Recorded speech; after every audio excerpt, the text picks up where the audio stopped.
Reba igitabo mu kuboko kw'iburyo cyanditswe imbere n'inyuma, cyari gifatanishijwe ibimenyetso birindwi, habura umuntu n'umwe mw'ijuru no mw'isi wakibumbura.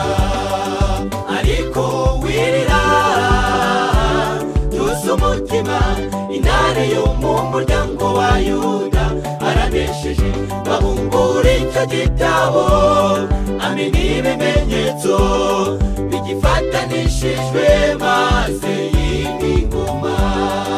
Ariko wirira tuzi umutima, intare yo mu muryango wa Yuda aranesheje, babumbura icyo gitabo amenya ibimenyetso bigifatanishijwe, maze yima ingoma.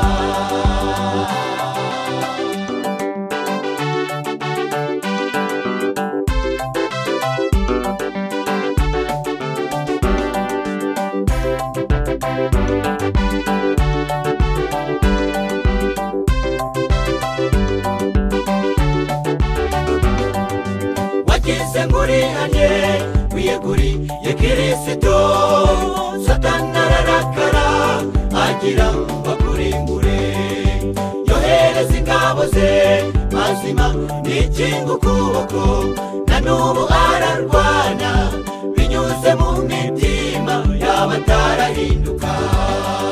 Ariko wirira tuzi umutima, intare yo mu muryango wa Yuda aranesheje, babumbura icyo gitabo amenya ibimenyetso bigifatanishijwe, maze yima ingoma.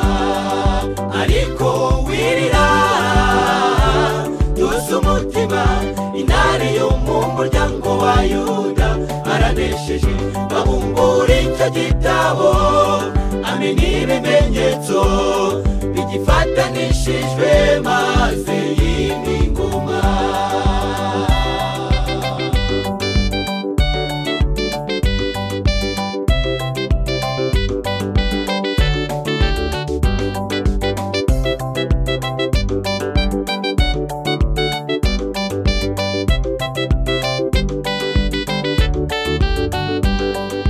Dore urubanza kuri bose ubu rwaratangiye, niba ugifite umutima ukomangagira n'ingoga. Dore dayimoni igitunguro ari gutungura benshi, bagapfa nta byiringiro by'ubugingo buhoraho.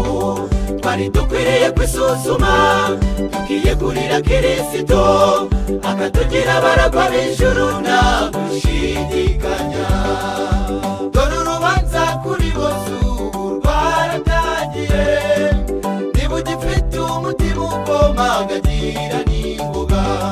Dore dayimoni igitunguro ari gutungura benshi, bagapfa nta byiringiro by'ubugingo buhoraho. Twari dukwiriye kwisuzuma tukiyegurira Kristo, akatugira abaragwa b'ijuru nta gushidikanya. Dore urubanza kuri bose ubu rwaratangiye, niba ugifite umutima ukomangagira n'ingoga.